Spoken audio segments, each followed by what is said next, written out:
ولایت کا سر چشمہ حضرت علی تک پہنچتا ہے۔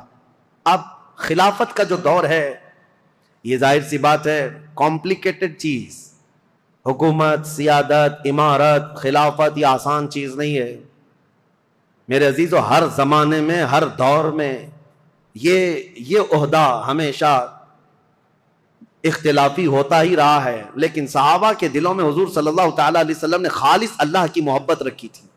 وہ دنیا پرست نہیں تھے اور دنیا کے اسباب کی طرف یا مادوں کی طرف وہ اپنے دل دادا نہیں تھے، اللہ کا خوف رکھتے تھے، اس لیے زیادہ معاملات نہیں آئے۔ پھر بھی جیسے کہ کل میں نے بتایا حضرت عثمان کے 12 سالہ خلافت کے دور میں آخر دور ایسا آیا جو فتنوں سے بھرا ہوا تھا۔ عبداللہ بن سبا نام کا ایک یہودی جس نے یہ بیج بویا اور ایک جماعت پیدا کر دی اور مسلمانوں میں انتشار اور فرقہ پیدا ہونا شروع ہو گیا، اور سبب کہاں یہ فتنہ کہاں تک پہنچا؟ حضرت عثمان غنی کا قتل ہو گیا مدینے میں۔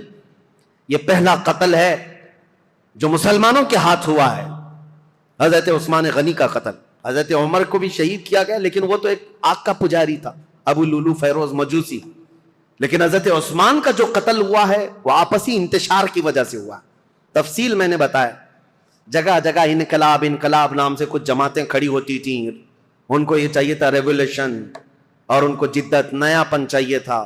حضرت عثمان کا خلافت کا زمانہ 12 سال ہو رہا تھا اور یہ وقت یہاں تک آ پہنچا کہ مدینے میں پہنچ کر کے ان سبائیوں نے، مصر کے رہنے والے بلوائیوں نے حضرت عثمان کا قتل کر دیا۔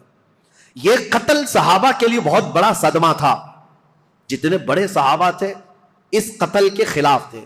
خود حضرت علی کرم اللہ وجہہ الکریم اس کی سخت مذمت کرتے رہے اور کہتے رہے کہ رسول اللہ صلی اللہ علیہ وسلم کے حرم مدینہ کو جس نے حلال کر دیا خون سے حضرت عثمان کے، وہ دنیا کا بدترین شخص ہے۔ اور حضرت علی کے فرامین ہے کہ میں سمجھتا ہوں قتل عثمان سب سے بدترین فتنہ ہے۔ اب حالات ہو گئے، ان کے قتل کے بعد جنازہ ہو گیا، تدفین ہو گئی، جنت البقیع میں آپ دفن ہوئے۔ اب خلافت کا مسئلہ آیا کہ اب کون خلیفہ بنے گا۔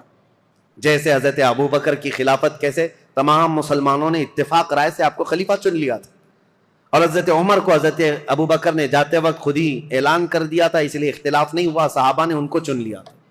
اور حضرت عثمان کی خلافت کیسے ہوئی تھی؟ 6 صحابہ جمع ہوئے تھے، کل جیسے میں نے بتایا مجلس شورا اس کو کہتے ہیں، جس میں حضرت سعد بن ابی وقاص، عبد الرحمن بن عوف، حضرت زبیر، حضرت طلحہ اور حضرت علی، حضرت عثمان، یہ 6 لوگ تھے۔ حضرت عمر نے جاتے جاتے ان کو منتخب کیا تھا، یہ 6 لوگ جس کو منتخب کریں گے وہ خلیفہ ہوگا۔ ان 6 میں سے 2 تو پہلے ہی ہٹ گئے کہ ہم کو خلافت کا کوئی ارادہ نہیں ہے، اور باقی جو 2 تھے انہوں نے اپنی خلافت دوسرے کو سپرد کر دی، جیسے حضرت زبیر نے حضرت علی کو دے دیا، حضرت طلحہ نے حضرت عثمان کو۔ بچے 2 ہی تھے، حضرت علی اور حضرت عثمان، جو خلافت کے دعوے دار۔ لیکن حضرت عبد الرحمن بن عوف نے دونوں سے وعدہ لے لیا تھا، ہم جس کی بیعت کریں گے ایک دوسرا اس کی پیروی کرے گا، اطاعت کرے گا۔ تو جب حضرت عثمان کی بیعت ہو گئی تو حضرت علی نے بھی بیعت کیا۔ اب یہ پوری روایت مسند ابی یعلا میں، تاریخ ابن عساکر میں، خود حضرت علی کرم اللہ وجہ الکریم سے منقول یہ روایت میں آپ کے سامنے رکھتا ہوں۔ جب حضرت علی کے ساتھ ایک معاملہ پیش آیا تھا، وہ بھی میں ابھی تاریخ میں بتاتا ہوں۔ 2 جنگیں ہوئی ہیں جو تاریخ کی بدترین قسم کی، یعنی جس میں مسلمانوں کا بہت بڑا نقصان ہوا ہے۔ ان جنگوں کے متعلق ذکر کرنا مسلمانوں میں یہ ضروری نہیں ہے، لیکن ابھی دور ایسا آ گیا ہے کہ چوہے بہت آ گئے ہیں اور تمہارے وائر کاٹنے پر لگے ہوئے ہیں، اس لیے ہمیں حقیقت تھوڑی بیان کرنی پڑی۔ جنگ جمل، جنگ صفین کے متعلق خلفشار مچا کر رکھا ہے کچھ لوگوں نے، اس لیے حقیقت کیا ہے وہ بتاؤں گا۔ اس وقت جب بصرہ میں گئے تھے حضرت علی، ایک مشہور تابعی ہیں اور ایک صحابی ہیں حضرت احنف بن قیس، انہوں نے پوچھا تھا حضرت علی سے، اے علی آج آپ اپنے گھوڑے پر سوار ہو کر بصرہ تک آ گئے ہیں، آپ یہ بتائیں رسول پاک صلی اللہ تعالی علیہ وسلم نے کیا آپ کو اس کا حکم دیا تھا، یا آپ یہاں تک کس لیے آئے؟ تب حضرت علی نے تفصیلاً ایک حدیث پر جو حضرت علی سے مروی ہے بیان کیا، کہا لوگوں سنو، میری قرابت رسول اللہ سے کیا ہے وہ بتانے کی چندہ ضرورت نہیں، میری رشتہ داری کیا ہے، لیکن جب رسول کریم صلی اللہ تعالی علیہ وسلم کی وفات ہوئی تو ہمیں ڈر یہ تھا کہ اختلاف پیدا ہو جائے گا مسلمانوں میں، لیکن اللہ کریم ایسا کرم کیا کہ حضرت ابو بکر صدیق کو مہاجرین اور انصار سب نے بال اتفاق خلیفہ مان لیا. حضرت علی کہتے ہیں میں بھی اس میں تھا, میں نے بھی حضرت ابو بکر کی خلافت کو تسلیم کیا, اور صرف اتنا نہیں کہ نہ چاہتے ہوئے, بلکہ حضرت علی کہتے ہیں وہ اس کے اہل تھے اور اس کے حقدار تھے, ان سے افضل ہمیں کوئی نہیں تھا. میں نے ان کی خلافت کو تسلیم کیا, اور جب جب انہوں نے جنگوں میں شرکت کا کہا میں نے جنگوں میں شرکت کی, جتنا انہوں نے مجھے حصہ دیا میں اس میں سے حصہ لیتا رہا. لیکن جب حضرت ابو بکر صدیق کا انتقال ہوا تو حضرت علی کہتے ہیں میرے دل میں یہ خیال تھا, لیکن حضرت ابو بکر نے جانے سے پہلے ہی ایک وصیت کر دی تھی مسلمانوں کو حضرت عمر کے نام پر کہ عمر بن خطاب کو میں صحیح سمجھتا ہوں, تم لوگ اپنا اس کو منتخب کر لو. تو حضرت علی کہتے ہیں حضرت ابو بکر کی ہم حد درجہ تعظیم کرتے تھے, اس لیے ان کے فرمان کے آگے کوئی جا نہیں سکتا تھا. حضرت عمر کو ہم نے خلیفہ بنایا. حضرت علی کہتے ہیں میں نے حضرت عمر کے 10 سالہ زمانے میں جتنی جنگیں انہوں نے مجھے جہاں جہاں بھیجا میں نے شرکت کی, جو مال غنیمت ملتا تھا ان کی طرف سے میں نے سب لیا, اور ہر چیز میں ان کے شانہ بشانہ رہا. پھر جب حضرت عمر کا انتقال ہوا تو وہ کہتے ہیں کہ وہ مجلس شورا بنا کر گئے تھے 6 لوگوں کی, اس میں میں بھی تھا, اور اس میں 6 لوگوں میں جب انتخاب کرنے کی بات آئی تو 2 ہٹ گئے اور 2 نے ہمارے حوالے کر دیا. لاسٹ میں 2 بچ گئے, علی اور عثمان رضی اللہ تعالیٰ عنہما. حضرت علی کہتے ہیں چونکہ عبد الرحمن بن عوف نے مجھ سے یہ وعدہ لیا تھا, وہ 6 میں سے ایک صحابی عبد الرحمن بن عوف بھی ہیں, انہوں نے حضرت علی سے وعدہ لیا تھا اے علی اگر آپ کے علاوہ میں کسی اور کے ہاتھ میں بیعت کروں تو کیا آپ اس کے خلاف جائیں گے؟ حضرت علی کہتے ہیں ہرگز نہیں جاؤں گا, آپ جس کی بیعت کو قبول کریں گے میں بھی اس کی بیعت کو قبول کروں گا. حضرت علی کہتے ہیں جب عبد الرحمن بن عوف نے مجھ سے یہ وعدہ لیا تھا اور وعدے کے بعد انہوں نے حضرت عثمان کے ہاتھ میں بیعت کر لی تو میں اپنے وعدے کے خلاف نہیں جا سکتا, میں نے بھی حضرت عثمان کے ہاتھ میں بیعت کر لی. یہ حضرت علی کی خود بیان کردہ روایت میں آپ کے سامنے رکھ رہا ہوں. اور پھر 12 سال گزر گئے حضرت عثمان کے. حضرت علی کہتے ہیں پھر حالات ایسے سنگین ہو گئے کہ حضرت عثمان کا قتل ہو گیا, جو بالکل میرے وہم و گمان میں نہ تھا کہ قتل تک ہو جائے گا. معاملات بدل رہے تھے, فتنہ پھیل چکا تھا, لیکن اتنے سنگین حالات بن گئے کہ ان کا قتل ہو گیا جس سے ہم ہرگز راضی نہیں. اب اس کے بعد بات آتی ہے خلیفہ چننے کی. حضرت زبیر, حضرت طلحہ, یہ 2 ایسے صحابہ ہیں جو عشرہ مبشرہ میں سے رسول اللہ صلی اللہ علیہ وسلم نے جن کو دنیا میں جنت کی بشارت دی, ان میں 2 یہ ہیں. یہ صحابہ بڑے صحابہ کہلاتے تھے, مدینے میں جتنے تھے سب آئے, سب آ کر حضرت علی کے پاس کہنے لگے آپ اپنی بیعت کا اعلان کر دیں اور آپ خلیفہ ہیں. حضرت علی نے کہا مجھے اس کی خواہش نہیں, میں خلیفہ کی بجائے وزیر بننا پسند کروں گا, تم میں سے جو چاہے خلیفہ بن جاؤ. کیونکہ حالات ایسے تھے اس وقت حضرت علی کو خلیفہ بنایا جا رہا ہے جب انتشار بہت پھیل چکا تھا, امن کا دور نہیں تھا, جگہ جگہ جماعتیں کھڑی ہو گئی تھی, صبائی فتنہ, کوفہ میں الگ, بصرہ میں الگ, عراق میں الگ اور شام میں الگ اور مدینہ مکہ والے الگ. یہ حالات پر حضرت علی کو خلیفہ بنایا جا رہا ہے. حضرت علی نے منع کیا, اس کے بعد پھر لوگوں نے اصرار کیا آپ سے بہتر ہماری جماعت میں کوئی نہیں. حضرت علی کہتے ہیں جب انہوں نے اصرار کیا تو میں نے اللہ اس کے رسول کے احکام کی شرط پر اور خلفائے ثلاثہ جو گزر چکے ان کی اتباع, ان کی پیروی پر سب کی بیعت لینا شروع کیا. حضرت علی جب بیعت لینے لگے, یہ تقریباً 35 ہجری کا واقعہ ہے. حضور صلی اللہ تعالیٰ علیہ وسلم کی وفات کو 25 سال گزر چکے تھے. یہ 35ویں ہجری میں حضرت علی رضی اللہ تعالیٰ عنہ خلافت پر متمکن ہوئے مدینہ طیبہ میں. اب خلافت کا پہلا دور ہے, یعنی ابھی پہلا دن ہے. آپ بہترین خطیب تھے. حضرت علی کرم اللہ وجہ الکریم خطبہ بہت اعلیٰ دیا کرتے. خطبے کے بعد آپ یہ جو فتنہ پھیلا تھا اس کو ٹھنڈا کرنے کے لیے کوششیں فرما رہے تھے. لیکن اسی اسنا میں ہوا کیا, حضرت علی رضی اللہ تعالیٰ عنہ نے چند دنوں کے بعد بہت سخت قسم کے فیصلے لیے. اس سے معاملات اور سخت ہو گئے. کیا, آپ نے ملک شام کے گورنر امیر معاویہ رضی اللہ تعالیٰ جو 22 سال سے گورنر تھے حضرت عمر کے زمانے سے, حضرت علی یہ کہتے تھے کہ اب ان کو گورنری سے میں معزول کرتا ہوں. حضرت امیر معاویہ کو اور مصر کے گورنر کو اور کئی جگہ کے گورنروں کو ایک ساتھ معزول کرنے کے لیٹر آپ نے جاری کر دی. جبکہ جو اکابر صحابہ تھے اس میں حضرت ابو موسیٰ اشعری, حضرت عمرو بن عاص, کئی صحابہ آ کر آپ کو مشورہ یہ دے رہے تھے کہ اس وقت یہ فیصلہ لینا اچھا نہیں ہے, حالات بہت بگڑے ہوئے ہیں, حضرت عثمان کا قتل ہوا ہے, پہلے آپ اپنی بیعت سب سے لے لیجیے، اس کے بعد ان کے معزول کرنے کا حکم جاری کیجیے۔ حضرت علی نے حالات کی سنگینی کے اعتبار سے یہ خط جاری تو کر دیا، لیٹر بھیج دیا، پھر میں کہتا ہوں ادب کا دائرہ ساتھ رکھنا ہے سنیوں، تولنا نہیں صحابہ کو ادھر ادھر۔ حالات جو ہوئے جیسے ہوئے، لیکن وہ رسول اللہ کے صحابہ ہیں، ان کے اختلافات یا ان کے مشاجرات کو بیان کرنا یہ حرام ہے، لیکن یہاں تاریخی سچائیاں تمہارے ذہنوں میں رہیں، اس لیے میں یہ عرض کر رہا ہوں تاکہ کوئی دوسرا چوہا آ کر کے تمہیں کبھی اس کے بارے میں کبھی اس کے بارے میں نہ بیان کرتے۔ جیسے حضرت امیر معاویہ کو ٹرول کرتے کرتے آج اتنی گندی باتیں کہنے لگ گئے لوگ جو حقیقت میں ہے نہیں۔ ہاں کچھ معاملات تو ہوئے ہیں لیکن ایسے نہیں ہیں۔ حضرت علی نے ان کی معزولی کا لیٹر جاری کیا، حالات سنگین ہو گئے، ظاہر سی بات ہے 22 سال سے وہ گورنر تھے۔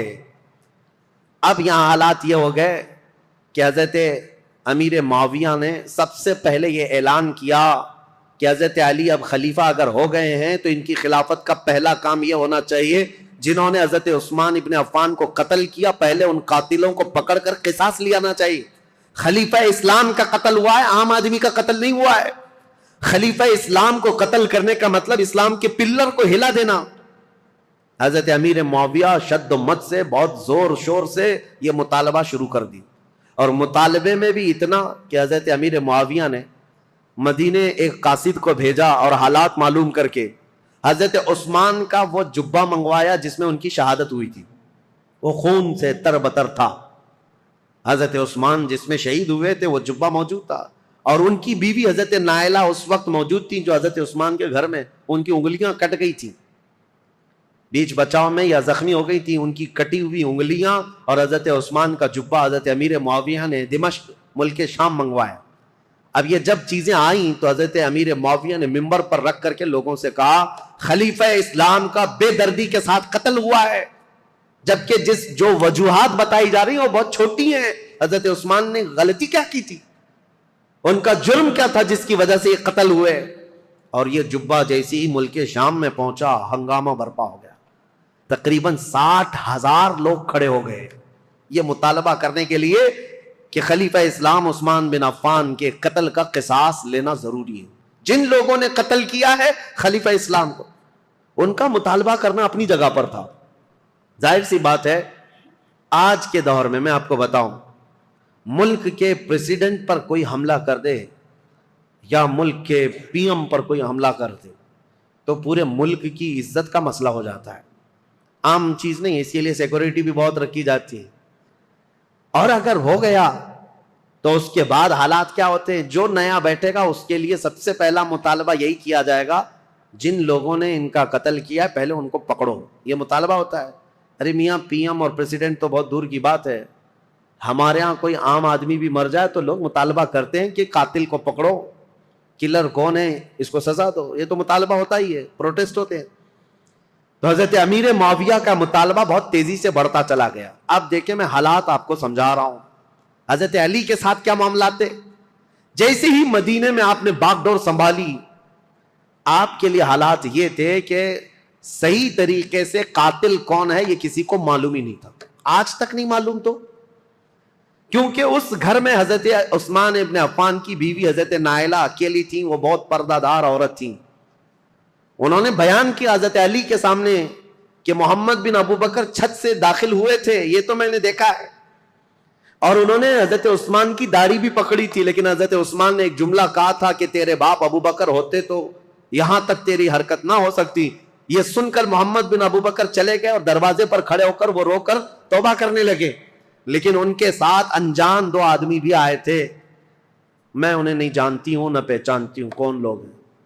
اور اس کے بعد حضرت نائلہ جو حضرت عثمان کی بیوی اس وقت جو موجود تھی وہ کہتی ہیں قتل ہونے کے وقت میں وہاں موجود نہیں تھی، قتل ہو گیا۔ حضرت علی کے سامنے یہ مقدمہ ہے، بڑا سخت ہے، کسی انجان کو قتل تو نہیں کر سکتے پکڑ کر کے پوری جماعت کو، ظاہر سی بات ہے آپ موب لنچنگ بھی ہو جاتی ہے تو اس پورے موب کو جو ہے نا سزا نہیں دیتے حکومت، پرٹیکولر ایک آدمی کون ہے جو مرڈر کیا ہے اس کو پکڑنا ضروری ہوتا ہے۔ موب کا جو حملہ ہوتا ہے یہ سب لوگ اس میں شریک ہوتے ہیں، سزائیں چھوٹی چھوٹی ہو سکتی ہیں لیکن مرڈر کا جو جرم ہے وہ سب پر نہیں آتا۔ اس وقت حضرت علی کے ساتھ یہ معاملہ تھا کہ حقیقت میں قاتل کون ہے یہ نہیں معلوم. تو سیدنا علی بن ابی طالب مدینے کے سارے صحابہ سے کہہ رہے تھے کہ میں بھی حضرت عثمان کے قتل کا قصاص لینا چاہتا ہوں، لیکن قاتل پکڑ کر کے تو لائیں. لوگوں نے کہا یہ مصر کے لوگ تھے، بلوائی تھے، ان سب کو پکڑ کے سزا دیجیے. حضرت علی کہتے ہیں وہ ایسی جماعت سے ہیں جن پر میرا قابو نہیں ہے، ابھی ابھی خلیفہ بنے ہیں اور مصر میں نیا اسلام ہے، یہ بلوائی یہ جتنے ہیں وہاں پر ایک فتنہ بھی پیدا ہو چکا تھا. تو وہ جدت پسند لوگ تھے، نئے نئے قسم کے اسلام میں آئے ہوئے تھے. حضرت علی ان مصلحتوں کو دیکھ کر خون عثمان کا بدلہ لینے میں آپ نے فرمایا کہ اس کو بعد میں حالات کے ٹھنڈے ہو جانے کے بعد لیا جائے گا، بس بات اتنی تھی. لیکن غلط فہمی بڑھتی گئی، اور یہ غلط فہمی کو ڈالنے والا کون تھا؟ اسی لیے میں نے کل آپ کے سامنے ایک نام بتایا تھا، عبداللہ بن سبا، ایران کا رہنے والا ایک یہودی جو اسلام میں آیا تھا. اس نے اپنا کام شروع کر دیا، مدینے میں جا کر اور دیگر جگہ پر ملک شام میں لوگوں کو بھڑکانا شروع کیا. پہلے تو حضرت علی کی حمایت میں بولتا تھا، اب حضرت علی خلافت پہ آئے تو حضرت عثمان کے قتل کا بدلہ لینے کے لیے ابھارنے لگ گیا. اب ہوا یہ کہ حضرت عائشہ صدیقہ رضی اللہ تعالیٰ عنہ، ان کا بھی کردار ہے تاریخ میں، ام المومنین ہے، زبان نہ کھولنا ان کے لیے بھی گستاخی کے لیے، ایمان برباد ہو جائے گا. ام المومنین رسول اللہ صلی اللہ علیہ وسلم کی محبوبہ ہیں، زوجہ ہیں. یہ حج پر گئی ہوئی تھیں اور حج سے واپس آنے کے وقت حضرت عثمان کا قتل ہو گیا تھا، اور یہ خبر حضرت عائشہ کو پہنچ گئی. حضرت عائشہ کا مقام تھا صحابہ میں سب میں بھی، کیونکہ ام المومنین سب لوگ احترام کرتے تھے. حضرت عائشہ کے پاس جب یہ خبر پہنچی تو حضرت زبیر اور حضرت طلحہ یہ دونوں حضرت علی کے ہاتھ پر بیعت کر چکے تھے مدینے میں، لیکن حالات جب سنگین ہونے لگے تو یہ مدینہ چھوڑ کر مکہ چلے گئے. کون؟ یہ بڑے دو صحابہ عشرہ مبشرہ میں. حضرت زبیر حضور صلی اللہ تعالیٰ علیہ وسلم کے یہ بھی بھائی لگتے ہیں، پھوپھی کے بیٹے ہیں، سگی پھوپھی کے بیٹے ہیں حضرت زبیر، جیسے حضرت علی چاچا کے بیٹے ہیں، حضرت زبیر پھوپھی کے بیٹے ہیں. تو حضرت زبیر اور حضرت طلحہ دونوں مکہ چلے گئے، اور یہ دونوں جا کر حضرت عائشہ سے ملاقات کیا پردے میں، اور ان کو حالات بتائے مدینے میں کیا کیا ہوا، حضرت عثمان کا قتل کیسے ہوا. حضرت عائشہ بہت جلال میں آئی، کہا ہم جانتے ہیں عثمان بن عفان کے اخلاق اور ان کی کردار کو، سارے صحابہ ان کی پاکیزگی کی گواہی دیتے تھے. حضرت عائشہ کہتی ہے میں وہ دن بھی جانتی ہوں جب رسول اللہ صلی اللہ تعالیٰ علیہ وسلم حجرے میں بیٹھے ہوتے، کئی لوگ آتے حضور اسی طرح لیٹے رہتے، جب عثمان آتے تو حضور اپنی تہبند صحیح کر لیتے تھے. حضرت عائشہ کہتی ہیں میں گواہ ہوں، اور میں پوچھتی یا رسول اللہ عثمان کے آنے پر اپنی تہبند آپ پیر سے نیچے تک کرتے ہیں اور اٹھ کر بیٹھتے ہیں، کیوں ایسا؟ حضرت عثمان کے متعلق حضور نے فرمایا اے عائشہ کیا میں اس سے حیا نہ کروں جس سے اللہ کے فرشتے حیا کرتے ہیں؟ اللہ کے فرشتے جس سے حیا کرتے ہیں. میرے عزیز، حضرت عائشہ نے جب یہ کہا اور وہ جلال میں آئیں، واپس مکہ لوٹ کر آئیں. کہا جب مدینے کے حالات اتنے خراب ہو گئے تو اب کیا کرنا چاہیے؟ مکہ والوں کو جمع کر کے حضرت عائشہ نے ایک خطبہ دیا، اور اس خطبے میں آپ نے یہی فرمایا کہ عثمان بن عفان خلیفہ اسلام تھے، خلیفہ برحق تھے، ان کا قتل پورے اسلام کے لیے کلنک ہے، اس کا بدلہ تو لینا ہوگا، قصاص ضروری ہے، ورنہ اسلام پر یہ دھبا ہمیشہ کے لیے رہ جائے گا. حضرت عائشہ کی تقریر پر جوش آیا لوگوں میں، اور پھر مکہ والے بھی جمع ہو گئے. مکہ والوں نے سب آ کر کے حضرت عائشہ سے کہا کہ یہ بدلہ لینے کا طریقہ کیا ہے؟ حضرت علی خلیفہ ہو گئے اور انہوں نے سب سے بیعت لی ہے، لیکن طریقہ کیا ہے؟ حضرت عائشہ اب اس بارے میں مشورہ کر رہی تھی، ہاں طریقہ کیا ہے اس پر بھی تو سوچنا چاہیے کہ خون عثمان کا بدلہ لینا ہے، لیکن وہ قوم مصر کے رہنے والی ہے اور مصر میں ہماری پہنچ نہیں، کیسے؟ تو اس میں جب صحابہ کی میٹنگیں ہونے لگی مکہ میں، تو اب میں آپ کو بتاؤں یہاں سے ایک نئی جنگ کی ابتدا ہو گئی. حضرت عائشہ اپنی اونٹنی پر سوار ہو کر، پہلے لوگوں نے کہا کہ ملک شام چلتے ہیں، امیر معاویہ نے بھی خون کے بدلے کا اعلان کیا، یا پھر مدینے چلتے ہیں، لیکن ان دونوں رائے کو آپ نے حضرت عائشہ صدیقہ نے چھوڑ دیا اور بصرہ کی طرف آپ روانہ ہو گئیں. بصرہ عراق کا ایک شہر ہے. اس بیچ میں کئی ایسے محتاط صحابہ ہیں جو اس جنگ میں شامل نہیں ہوئے. حضرت عائشہ جب جانے لگیں، کیونکہ میٹنگیں اتنی ہو گئی تھیں، اور جب لوگ یہ کہنے لگے کہ یہ بدلہ لینا تو خلیفہ وقت کا کام ہے، تو حضرت علی اس وقت بدلہ قصاص لینے پر تیار نہیں تھے، یا یہ فرما رہے تھے کہ ابھی اس قوم سے ہمارا پالا نہیں ہے، یا اس قوم پر ہمارا قابو نہیں ہے، ہم بعد میں بدلہ لیں گے.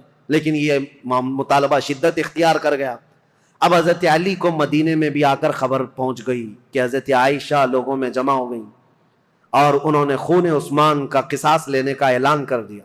اور حضرت علی کو یہ بھی خبر مل گئی کہ امیر معاویہ کو جو ہم نے خط لکھا تھا، حضرت امیر معاویہ نے بدلے میں خط بھیجا جو بالکل خالی تھا، کچھ بھی لکھا ہوا نہیں تھا. حضرت علی سمجھ گئے معاملات سنگین ہے. یعنی امیر معاویہ نے وہاں سے اعلان یہ کر دیا ہے کہ پہلے خون عثمان کا بدلہ لیا جائے گا، بعد میں حضرت علی کی بیعت اور خلافت کا معاملہ ہوگا. اب یہ بظاہر ٹکراؤ والی صورت ہے.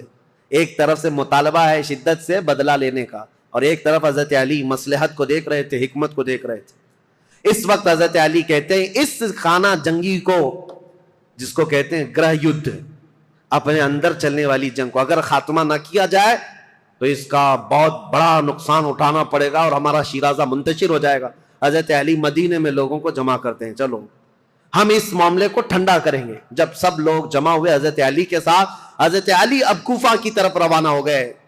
حضرت علی کے ساتھ اس وقت 10,000 لوگ تھے. میرے عزیزوں، جب 10,000 لوگ ادھر ہیں، حضرت عائشہ کے ساتھ شروع میں 3,000 تھے، پھر راستے میں کئی لوگ شامل ہوئے، وہاں پر بھی 10,000 کی تعداد. اب 10,000 کی تعداد جب ہوئی تو اس میں سارے مخلصین نہیں تھے، کئی فتین بھی شامل تھے، ادھر بھی ادھر بھی. سبائی فتنے کے لوگ ادھر بھی تھے ادھر بھی تھے. اب حضرت علی رضی اللہ تعالیٰ عنہ یہاں سے نکلے ہیں اور مسلمانوں میں یہ بات پھیل گئی کہ دو جماعتوں میں جنگ ہونے جا رہی ہے. ایک طرف حضرت عائشہ، ایک طرف حضرت علی. یہاں تک کہ روایت میں موجود ہے جب حضرت عائشہ اپنی اونٹنی پر بیٹھ کر کے مکہ سے نکل رہی تھی تو اس کو اس دن کو یوم الخیب کہا گیا ہے، یعنی یوم گریا. سارے مکہ والوں نے اس دن اتنا روئے تھے، سارے مکہ والے، جتنا وہ کہتے ہیں ہم نے کبھی رویا نہیں. کہ ان کو شدت سے غم تھا کہ آج نوبت یہاں کو پہنچی کہ مسلمانوں کی دو بڑی جماعتیں ٹکرانے جا رہی ہیں. ایک طرف ام المومنین عائشہ صدیقہ، ایک طرف مولا کائنات علی بن ابی طالب. ابھی امیر معاویہ کا معاملہ ہی نہیں آیا. حضرت عائشہ چل کر کے گئیں، بصرہ پہنچ گئیں. اس میں حضرت زبیر بھی ہیں، حضرت طلحہ بھی ہیں، جو بڑے صحابہ ہیں، عشرہ مبشرہ. ادھر حضرت علی کے ساتھ جو 10,000 صحابہ ہیں، اس میں حضرت عمار بن یاسر، مقداد بن اسود، بلال حبشی، کئی صحابہ حضرت علی رضی اللہ تعالیٰ عنہ کے ساتھ، حضرت سلمان فارسی، یہ لوگ ہیں. نکلے ہیں، جنگ کی نیت تو نہیں تھی، معاملات کو دیکھا جائے گا اور سامنے بیٹھ کر کے کچھ کیا جائے. اب حضرت علی کوفہ گئے تو وہاں حضرت ابو موسیٰ اشعری تھے، یہ بھی بڑے صحابی ہیں جنہوں نے بعد میں چل کر صلح کرائی. یہ کوفہ والوں میں بیان کر کر کے لوگوں کو یہ کہہ رہے تھے کہ اے لوگوں، اپنا ایمان بچانا، آخرت بچانی ہے، تلواریں اپنی نیام میں رکھو، کوئی اپنے گھر سے نہ نکلے، کوئی ان جنگوں میں شرکت نہ کرے. حضرت ابو موسیٰ اشعری تو لوگوں کو منع کر رہے تھے. پھر حضرت علی کوفہ پہنچ گئے. یہ کوفہ پہنچنے کی وہی تاریخ ہے کہ جب حضرت علی کوفہ پہنچے تو پھر اس کے بعد مدینے دوبارہ تشریف نہیں لائے. یہاں سے حضرت علی کی خلافت کا باضابطہ جو دور، کوفہ جو دارالعاصمہ، دارالخلافہ بنا اسلام کا. حضرت علی جب وہاں آئے تو لوگوں کو آپ کی فوج میں شامل کیا گیا. حالات سنگین ہو رہے ہیں، طاقت کے بل بوتے، طاقت کے زور، اس کو ٹھنڈا کرنا چاہیے. اب اس میں محتاط صحابہ جو تھے ان کی بھی رائے میں بتاتا ہوں. حضرت عبداللہ بن عمر ہیں، حضرت عمر بن عاص ہیں، یہ لوگ شریک نہیں ہوئے. محمد بن مسلمہ ہیں، یہ لوگ شریک نہیں ہیں. احنف بن قیس، یہ بعد میں. ان لوگوں سے حضرت علی نے بلا کر کے کہا بھی تھا کہ تمہاری رائے کیا ہے. حضرت عمر بن عاص نے کہا کہ میں چل تو پڑوں گا آپ کے ساتھ، لیکن بس اتنی شرط ہے آپ مجھے وہ تلوار دیں جو تلوار یہ پہچانتی ہو کون سی گردن مسلمان کی کون سی کافر کی. مجھے وہ تلوار دیجیے، کیونکہ جنگ ہو رہی ہے، دو جماعتیں جو دونوں طرف مسلمان ہیں، صحابہ ادھر بھی ہیں، صحابہ ادھر بھی ہیں. عمر بن عاص نے کہا میرے پاس ایسی تلوار نہیں جو پہچانتی ہو گردن کس کی ہے، اگر یہ مل گئی تو پھر شریک ہو جاؤں. اس کے بعد حضرت محمد بن مسلمہ کو بلا کر پوچھا کہ آپ کیوں نہیں. کہا میں نے رسول اللہ صلی اللہ تعالیٰ علیہ وسلم سے سنا تھا، میرے آقا نے فرمایا تھا محمد بن مسلمہ اس تلوار کو کبھی نیچے ہونے نہیں دینا، اعلاء کلمت الحق کے لیے استعمال کرنا، اور جس دن یہ نوبت آ جائے کہ یہ تلوار تجھے کسی مسلمان پر اٹھانی پڑے تو احد پہاڑ کے پاس جا کر کسی پتھر پر تیری تلوار توڑ دینا. محمد بن مسلمہ کہتے ہیں کل رات جا کر میں نے اپنی تلوار توڑ دی. آج نوبت یہاں پہنچ گئی ہے کہ ہمیں تلوار اٹھانی پڑ رہی ہے، میں تو تلوار توڑ چکا ہوں. حضرت عبداللہ بن عمر انہوں نے بھی یہی کہا کہ میں فرق نہیں کر پاؤں گا کہ کون حق پر ہے کون کس پر ہے، اسی لیے میں اس میں شریک نہیں ہوں۔ کچھ محتاط صحابہ ان میں نہیں آئے، لیکن حضرت علی جب سفر پر روانہ ہو، یاد رکھو مسلمانوں، ایمان کی حفاظت اسی میں ہے، دونوں جگہ کا بیلنس برقرار رکھو، ام المومنین کا بھی مولا کائنات کا بھی، دونوں رسول اللہ کی قرابت دار ہیں، رشتہ دار ہیں۔ حضرت عائشہ صدیقہ جب آئیں تو اب مشورے ہو رہے تھے، میٹنگیں ہو رہی تھی، ان کے خطبے اتنے پر اثر تھے کہ لوگ جمع ہوئے۔ جب وہ بصرہ میں گئی تو 12,000 لوگ جمع ہوئے، کہا کہ نہیں، حق پر ہیں، خون عثمان کا بدلہ لینا چاہیے۔ یہ حالات دیکھ کر کے ایک صحابی ایسے ہیں جن کا بہت بڑا رول ہے، حضرت قعقاع، یہ آئے، حضرت زبیر، حضرت طلحہ، حضرت عائشہ، ان کے پاس آئے، کہا اچھا یہ میٹنگ بعد میں ہوئی، اس سے پہلے ایک حادثہ ہو گیا تھا، کیا ہے؟ بصرہ میں جیسی حضرت عائشہ پہنچی تو بصرہ کے جو گورنر تھے وہاں پر، تو جو گورنر تھے وہ حضرت علی کی طرف سے تھے، عثمان بن حنیف، انہوں نے کیا کیا کہ راستہ روکنا ہے ان کا، یہ تو لڑنے کے لیے آئے، تو انہوں نے فوراً ہی جنگ شروع کر دی، جبکہ حضرت علی کے آنے کا انتظار کرنا تھا۔ تو عثمان بن حنیف نے لوگوں کو اتار دیا، اور جنگ جیسی خالی راستہ روکنے کے لیے شروع ہوئی تھی، اس میں 700 لوگ مارے گئے بصرہ کے۔ اب ظاہر سی بات ہے، جب بصرہ میں اتنا بڑا قتل ہو گیا تو جو 12,000 لوگ تھے ان میں سے 6,000 لوگ پھر گئے، کہا یہ تو اپنے ہی لوگوں کا قتل ہو رہا ہے، یہاں اپنے ہی لوگ مر رہے ہیں۔ تو 6,000 لوگ جب چھوڑ دیے تو حضرت عائشہ کے پاس رات میں حضرت قعقاع آئے، حضرت عائشہ تھی، حضرت زبیر، حضرت طلحہ، یہ تینوں بڑے لوگ بیٹھے تھے۔ حضرت قعقاع آئے اور کہا دیکھیں کیا حالات بدلتے ہوئے یہاں تک نہیں پہنچے، آپ لوگ تو نکلے تھے عثمان بن عفان کے قتل کا بدلہ لینے کے لیے، لیکن مسئلہ یہاں تک پہنچ گیا کہ جو گورنر بصرہ کے ہیں انہوں نے راستہ روکا، اور ان کے راستہ روکنے کی وجہ سے جو جنگ ہوئی اس میں 700 لوگ مارے گئے۔ اب ان 700 لوگوں کے مارے جانے کا بدلہ اب کس سے لیا جائے گا؟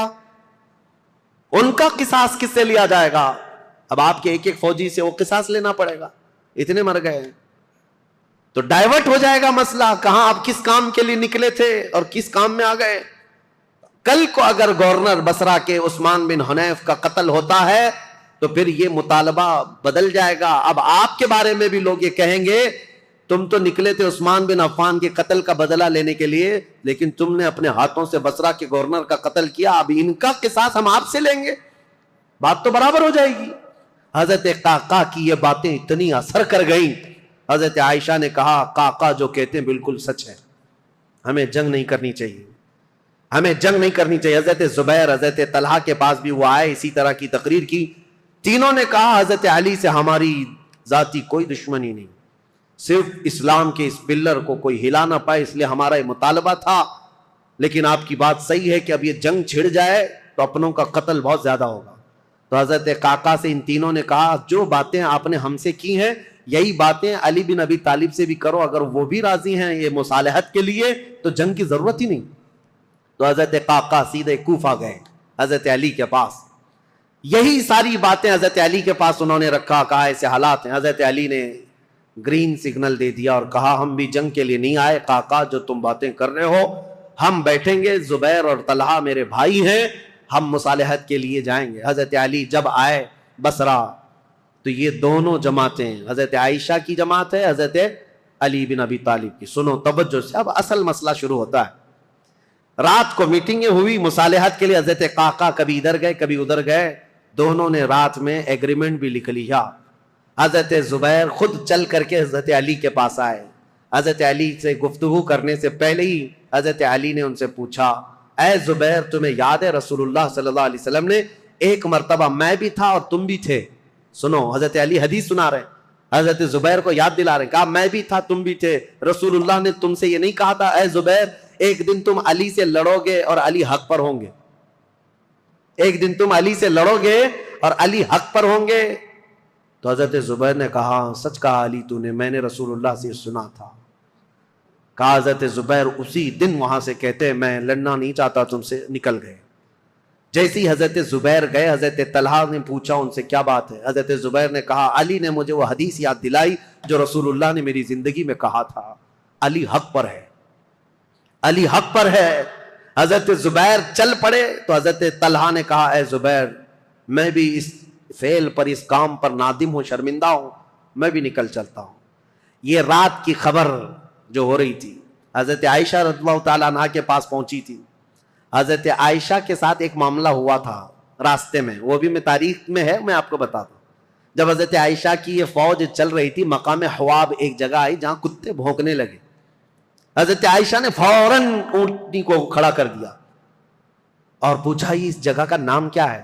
لوگوں نے کہا مقام حواب، تو ڈر گئیں، کپ کپی آ گئی جسم میں۔ کہا ماں عائشہ صدیقہ کیا ہوا کیا؟ کہا میں نے رسول اللہ سے ایک حدیث سنی تھی، میرے آقا نے فرمایا اے عائشہ ایک بار تم مسلمانوں کے ساتھ سفر پر ہوگی تو اللہ کی قسم دیتا ہوں اس جماعت میں تم مت جانا جس میں حواب کے کتے بھونکیں گے۔ حضور سے میں نے یہ سنا تھا حواب کے کتے بھونکیں گے جس جماعت میں، اس جماعت میں جانا مت۔ حضرت عائشہ نے کہا کہ اگر یہاں حواب کا مقام ہے تو کتے بھونک رہے ہیں اور میں نہیں چاہتی کہ اس جماعت میں ہوں۔ یہ بصرہ آنے سے پہلے کی بات ہے، لیکن کیا بتائیں جماعت میں فتنہ انگیزی کرنے والے جو سبائی لوگ تھے، ان میں 40 لوگ ایسے آئے جنہوں نے اللہ رسول کی قسم اٹھائی، قرآن کی قسم اٹھا کر کہا یہ حواب کا مقام ہے ہی نہیں، حواب ہے نہیں، یہ دوسری جگہ ہے، یہاں کے کتے روز بھونکتے رہتے۔ حضرت عائشہ کو حلف لے کر کے انہوں نے کہا یہ حواب کا مقام نہیں ہے، تب حضرت عائشہ پھر چل پڑی جبکہ وہ مقام حواب ہی تھا۔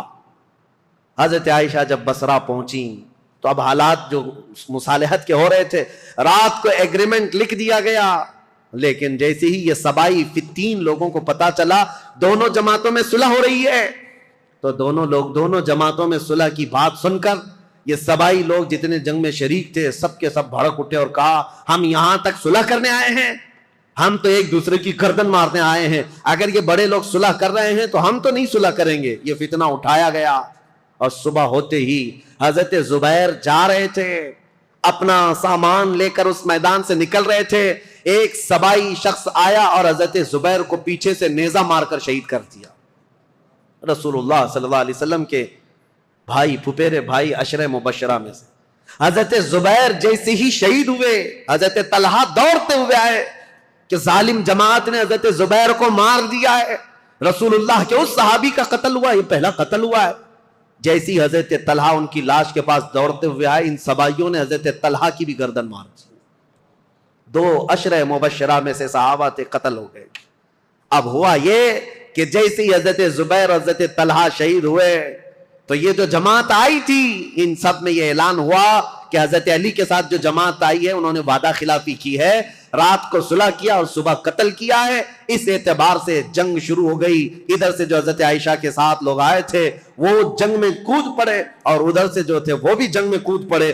یہ گھمسان کی جنگ چلتی رہی، اتنی سخت جنگ تھی، اتنی سخت جنگ تھی کہ ایک دن کے اندر 12,000 مسلمان قتل ہوئے۔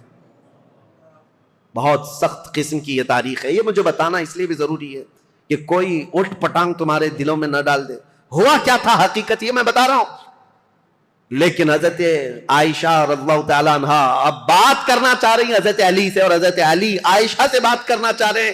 بیچ میں راستہ ایسا جنگ کا گھمسان چھڑا ہوا ہے کہ نہ ایک دوسرے سے بات کرنے کا موقع مل رہا ہے، یہاں تک کہ حضرت عائشہ کا اونٹ جس پر وہ بیٹھی ہوئی تھی، اس کا نام ہی جنگ جمل ہے، جمل عربی میں اونٹ کو کہتے ہیں، نام ہی جنگ کا جمل رکھ دیا گیا کیونکہ اونٹ پر ایک جھوپڑی لگائی جاتی تھی کجاوا، اس میں حضرت عائشہ بیٹھی ہوئی تھی۔ اس اونٹ پر اتنے حملے کر دیے تھے، اتنے حملے کر دیے ادھر کی جماعت والوں نے کہ حضرت عائشہ کی حفاظت کے لیے جو ادھر موجود تھے وہ عزت قبیلے کے لوگ ان میں صرف اونٹ کی حفاظت کے لیے 700 لوگ قتل ہو گئے تھے۔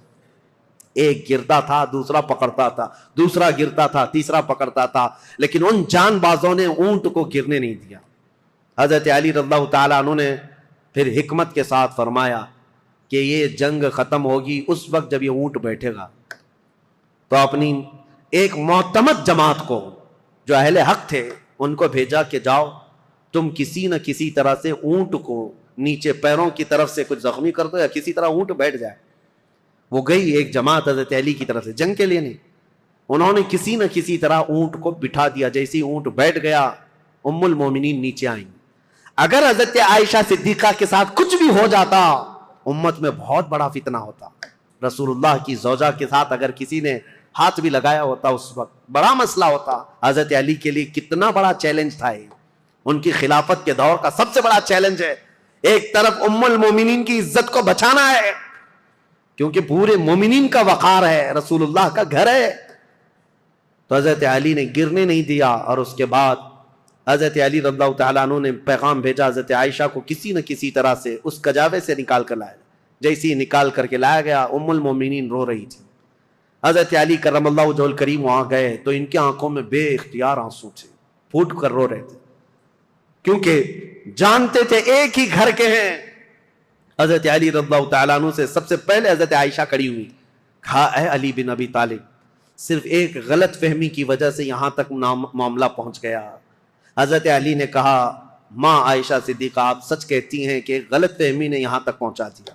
دونوں کے وہی جملے تھے، دونوں کے وہی جملے تھے۔ حضرت عائشہ کہتی ہے میں ہرگز نہیں چاہتی تھی کہ خون مسلم بہہ جائے، کسی مسلمان کا قتل ہو جائے، لیکن اتنا بڑا معاملہ پیش آیا۔ دونوں یہ عظیم صحابہ، وہ زوجہ ہیں، یہ صحابی ہیں، داماد ہیں، رونے لگے، اس معاملے پر بہت گریہ وزاری کی۔ اس کے بعد مولا کائنات علی بن ابی طالب بیٹھے ہوئے تھے، ایک شخص آیا حضرت زبیر کے قتل کا پیغام لے کر آیا، کہا حضرت زبیر کو نیزہ مار کر شہید کیا گیا ہے۔ حضرت علی نے کہا سنو رسول اللہ صلی اللہ علیہ وسلم کی حدیث میں اس کو سنا دوں جس نے حضرت زبیر کو قتل کیا۔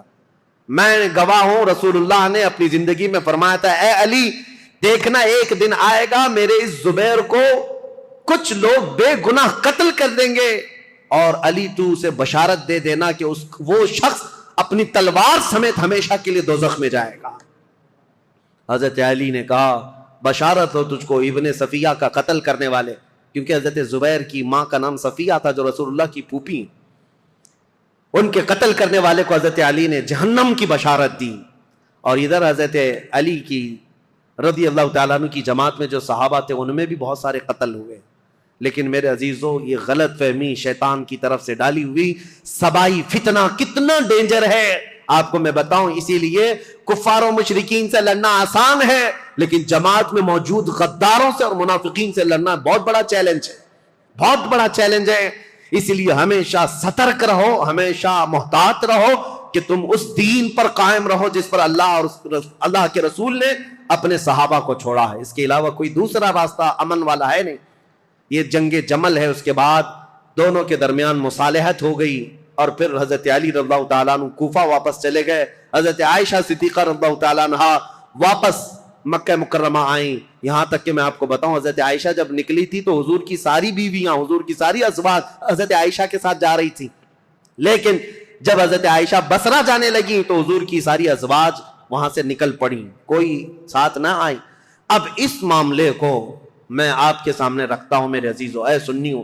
پہلی بات تو یہ ہے ہم میں سے کوئی اس لائق نہیں کہ ان دو جماعتوں میں کسی ایک کو کے لیے فیصلہ کر سکے۔ کیا آپ میں سے کسی کی اہلیت ہے؟ کوئی اس لائق ہے کہ کبھی حضرت علی کے بارے میں فیصلہ دے یا حضرت عائشہ کے بارے میں فیصلہ دے؟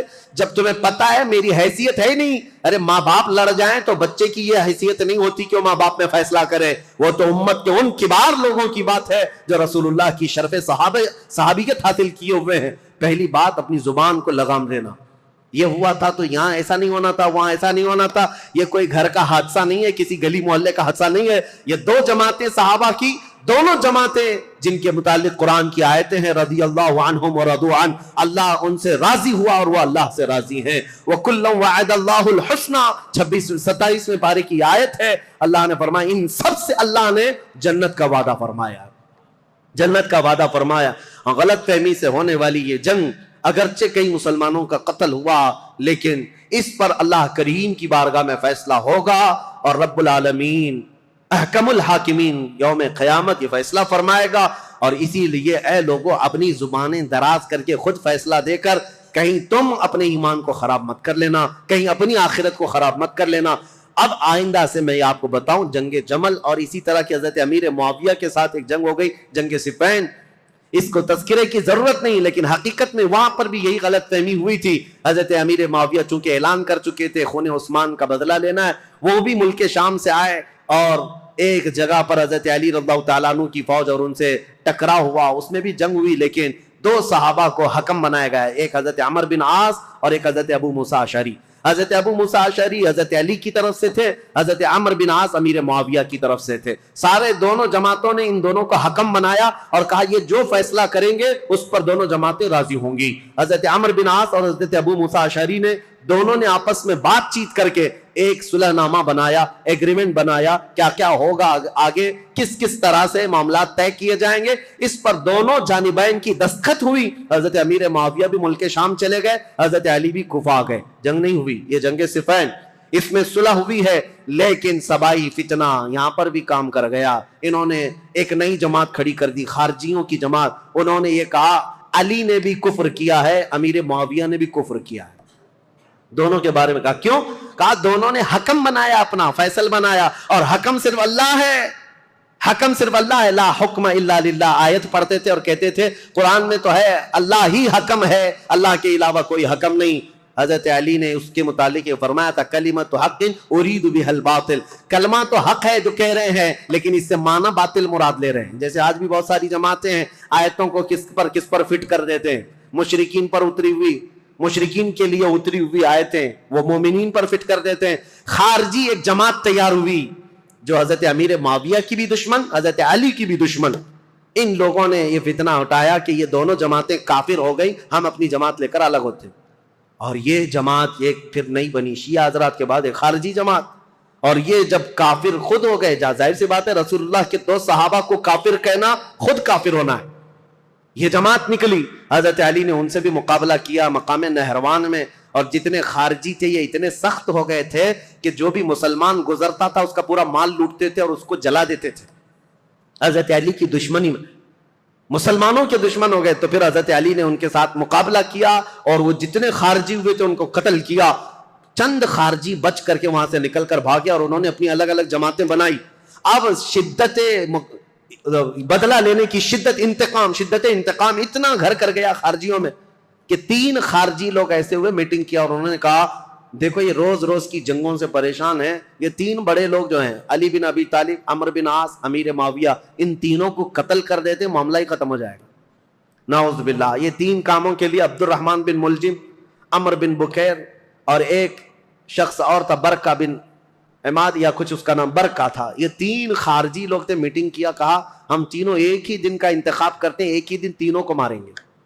3 بڑے صحابہ کو، حضرت علی کو، حضرت عمرو بن عاص کو، حضرت امیر معاویہ. ان تینوں نے، حتیٰ کہ یہ جو عبد الرحمن بن ملجم ہے اس نے شادی کی، یہ عاشق تھا ایک عورت کا، اور اس نے شادی میں اپنی عورت کے مہر میں یہ رکھا تھا کہ 12,000 دینار مہر میں دوں گا اور علی بن ابی طالب کی گردن مہر میں دوں گا. قتل مہر میں رکھا تھا. اس قدر دشمنی کوٹ کوٹ کر بھری ہوئی تھی. اور ان تینوں نے ایک تاریخ متعین کی، رمضان المبارکہ کی. 17 رمضان کو تینوں اپنے اپنے علاقوں میں گئے. حضرت علی کوفہ میں تھے، حضرت عمرو بن عاص یہ مدینے میں یا دوسرے علاقے میں تھے، حضرت امیر معاویہ ملک شام میں تھے. تینوں پھیل گئے اپنے اپنے ان منصوبوں کو لے کر. اور حضرت امیر معاویہ حضرت عمرو بن عاص کے لیے جو لوگ گئے تھے، ایک برکہ اور ایک جو حضرت عمرو بن عاص کو قتل کرنے والا تھا، یہ تینوں بکیر، عمرو بن بکیر، یہ دونوں جو ہے اپنی پلاننگ میں فیل ہوئے. لیکن عبد الرحمن بن ملجم یہ تلوار کو زہر میں بجھا کر کے کوفہ میں روز انتقام کی آگ میں بھڑکتا رہا. اور حضرت علی رضی اللہ تعالیٰ عنہ ایک رات سوئے ہیں اور خواب میں رسول اللہ صلی اللہ علیہ وسلم کو دیکھا، جیسے حضرت عثمان اپنی شہادت کے دن ایک دن پہلے دیکھے. حضرت علی رضی اللہ تعالیٰ عنہ نے خواب میں رسول اللہ سے عرض کیا، یا رسول اللہ میری امت نے مجھے ٹھیس پہنچائی، آپ کی امت کے کچھ لوگوں نے مجھے ٹھیس پہنچائی. رسول کریم صلی اللہ تعالیٰ علیہ وسلم نے فرمایا، اے علی تم کل کھڑے ہو جانا، ان قریب وہ پوری قوم ہلاک ہوگی جس نے تجھے ٹھیس پہنچائی. رسول کریم صلی اللہ تعالیٰ علیہ وسلم نے فرمایا، اور ان کی زندگی میں ہی یہ حضور نے فرمایا تھا، علی جو جماعت تم سے نفرت کرے گی وہ جہنم میں جائے گی. حضور نے تو منافق کی علامت بھی یہ بتائے، جس کو علی سے بغض ہوگا وہ مومن نہیں منافق ہوگا، زندگی میں فرمایا تھا. تو حضرت علی نے خواب دیکھا، صبح حضرت حسن کو اٹھایا بستر سے، امام حسین کو اٹھایا، کوفہ میں تھے، کہا کہ چلو فجر کی نماز کے لیے جا رہے تھے. اور حضرت علی کی عادت تھی فجر کی نماز کے لیے لوگوں کو جگاتے تھے، ہر گھر سے آواز دیتے تھے زور سے. حضرت حسن اور حضرت حسین کو اٹھایا اور کہا میں نے خواب میں رسول اللہ کو دیکھا ہے، اور رسول پاک صلی اللہ تعالیٰ علیہ وسلم نے مجھ سے یہ فرمایا، وعدہ فرمایا.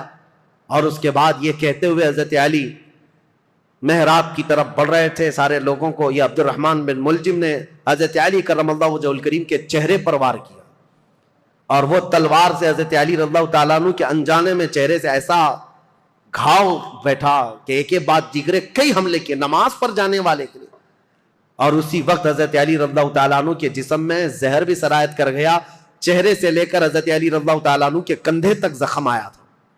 آپ زمین پر آ گئے تو آپ کو سارے لوگوں نے اٹھایا، یہ فجر کا وقت تھا، 17 رمضان المبارک کی تاریخ تھی، مولا کائنات علی مرتضیٰ رضی اللہ تعالیٰ عنہ کو گھر لایا گیا تو آپ جام شہادت نوش فرما گئے۔ اس حیدر کرار فاتح خیبر کی شہادت ہو گئی 17 رمضان کو۔ مارنے والا قاتل عبد الرحمن بن ملجم اس کو پکڑ کر کے لوگوں نے ٹکڑے کر دیے تھے اور اس کے ٹکڑے جلا دیے گئے تھے، خارجی تھا، لیکن میرے عزیزوں مولا کرم اللہ وجہ الکریم علی بن ابی طالب کے قتل کے ساتھ ہی اسلام کا تاریخ کا ایک دروازہ بند ہو گیا۔ یہ ایک ایسا دور تھا جہاں پر خلافت راشدہ ختم ہو گئی۔ خلفائے راشدین جو 4 ہیں، اور بعض نے حضرت حسن بن ابی طالب کو بھی خلفائے راشدین میں شمار کیا۔ اب میں یہاں تاریخ کو روک دیتا ہوں اور عرض کرتا ہوں، میرے آقا نے فرمایا تھا کہ میرے بعد 30 سال خلافت ہوگی، الخلافت بعدی 30 ثم الملوک، 30 سال میرے بعد خلافت ہوگی اور اس کے بعد بادشاہت آ جائے گی۔ اب حساب کرو، سیدنا ابو بکر صدیق کا زمانہ 2.5 سال کا، 2 سال کچھ مہینے۔ حضرت عمر فاروق رضی اللہ تعالیٰ عنہ کا زمانہ 10 سال، کتنے ہوئے؟ 12.5 سال۔ حضرت عثمان بن عفان رضی اللہ تعالیٰ عنہ کا زمانہ 12 سال، کتنے ہوئے؟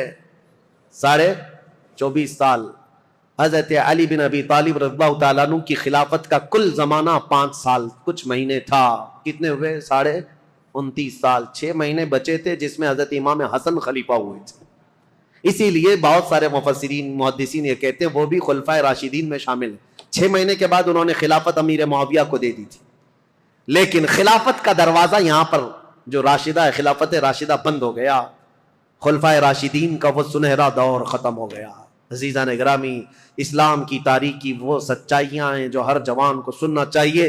17 رمضان کو کوفہ والے کہتے ہیں بدلیاں ایسی چھا گئی تھیں، لگتا تھا کہ لوگ تو لوگ ہیں، آسمان بھی رو پڑا ہے علی بن ابی طالب کی شہادت میں۔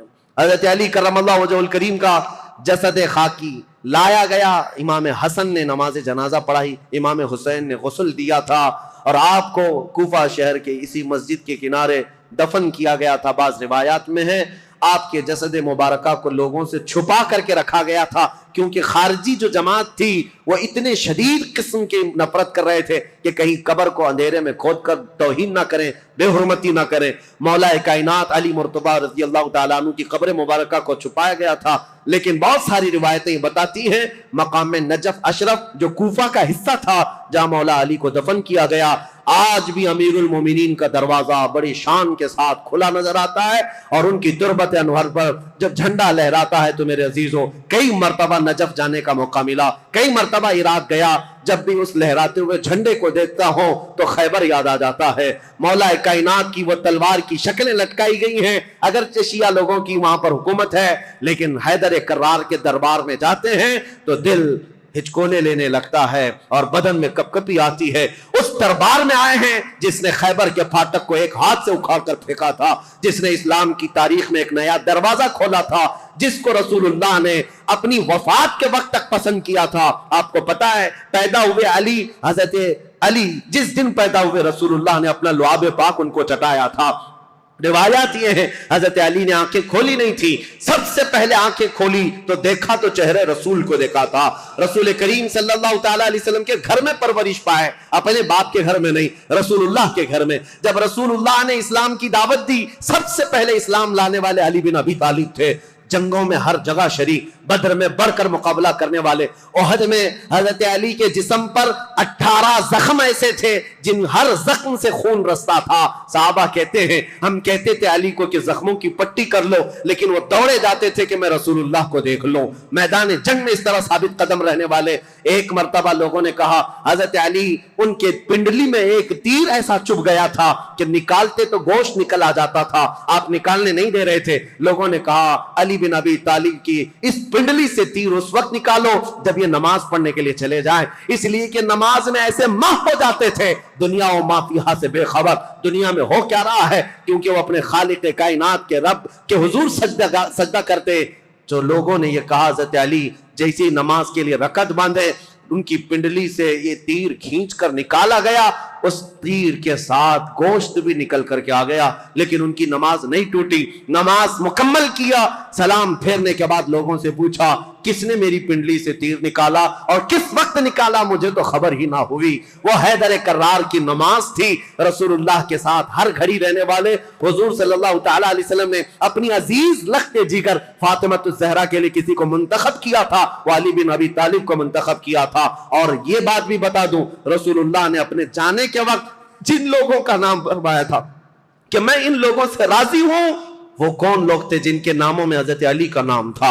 حضور نے فرمایا میں ان سے راضی ہوں۔ وفات کے وقت بھی رسول اللہ ان سے راضی تھے، اور حضور صلی اللہ تعالی علیہ وسلم کے پردہ کرنے کے بعد جو سعادت حاصل ہوئی حضرت علی کو، حضور صلی اللہ تعالی علیہ وسلم کا کفن حضرت علی نے باندھا تھا، تجہیز و تکفین آپ نے فرمائی تھی، اور رسول کریم صلی اللہ تعالی علیہ وسلم کو آخری مرتبہ قبر انور میں جو اتارا گیا ہے، اس قبر میں اترنے والے بھی علی بن ابی طالب تھے۔ یہ فضائل، یہ کمالات بے شمار ہیں۔ مولا علی کرم اللہ وجہ الکریم ان سارے فضائل و کمالات کو لے کر 17 رمضان المبارکہ کو یہ سورج غروب ہو گیا اور دنیا میں اندھیرا چھا گیا، فتنوں کا ایک نیا دور کھلا، اور پھر ایسے فتنے کہ آج تک تھم نہ سکے اور قیامت تک رک نہ سکیں گے۔ مولا علی شیر خدا، ان کی تربت پر کروڑوں سلام، ان کی تربت انور پر لاکھوں انوار و تجلیات رب کی اترے۔ عزیزان گرامی وقار، بات صرف اتنی کہوں گا، یہ چاروں خلفائے راشدین ہر ایک کا اپنے دور میں ایک ایک کمال ہے، اور ایسا کمال ہے کہ یہ چاروں خلفائے راشدین کی تاریخ اگر میں ایک جملے میں عرض کروں تو بات صرف اتنی ہے: اسلام تیری نبض نہ ڈوبے گی حشر تک، اسلام تیری نبض نہ ڈوبے گی حشر تک، تیری رگوں میں رواں خون ہے چار یار کا، تیری رگوں میں رواں خون ہے چار یار کا۔ اسلام کی یہ سرسبز و شادابی جو آج دیکھتے ہیں، یہ رسول اللہ کے ان خلفائے راشدین کا خون ہے، ان کی محنتیں ہیں، ان کا کردار ہے، اور آج بھی دنیا یہ خلفاء کی مثال لانے سے عاجز ہے۔ بڑے بڑے بادشاہ آئے ہوں گے، لیڈر آئے ہوں گے، حکمران آئے ہوں گے، لیکن میرے مصطفیٰ کی یہ چار غلام کوئی لا کر کے دکھا دے، وہ کوئی دنیا اس طرح کے غلام لا نہ سکے گی۔ حیدر کرار جو ٹوٹی چٹائی پر بیٹھ کر لوح محفوظ کا مطالعہ کرتے ہوں، رسول اللہ صلی اللہ تعالی علیہ وسلم کے ان غلاموں کی تربت پر مولا کروڑوں رحمت نازل فرما۔ اخیر میں دعا ہے مولا تاریخ اسلام کی یہ سچائیاں پوری کائنات میں موجود ہر مسلمان نوجوان کے سینے میں جاگزیں فرما دے۔ اے اللہ، ہم تیرے دربار میں صدیق اکبر کی صداقت کا صدقہ مانگتے ہیں، فاروق اعظم کی عدالت کا حصہ مانگتے ہیں، عثمان غنی کی سخاوت کا جز مانگتے ہیں، مولا حیدر کرار کی شجاعت کا ٹکڑا مانگتے ہیں۔ مولا ان خلفائے راشدین کے کچھ حصے صدقے میں ہمیں عطا فرما، اور قیامت تک آنے والی ہماری نسلوں کو ان صحابہ کی غلامی میں زندگی عطا فرما۔ رسول اللہ صلی اللہ علیہ وسلم کے قدموں میں زندگی عطا کر اور ان کے جلوں میں موت عطا فرما۔ مولا جب قیامت کے دن اٹھائے تو بدکاروں کے ساتھ نہ ہو، مولا ہمارا حشر رسول اللہ کے ان صحابہ کے ساتھ عطا فرما۔ وآخر دعوانا الحمدللہ رب العالمین۔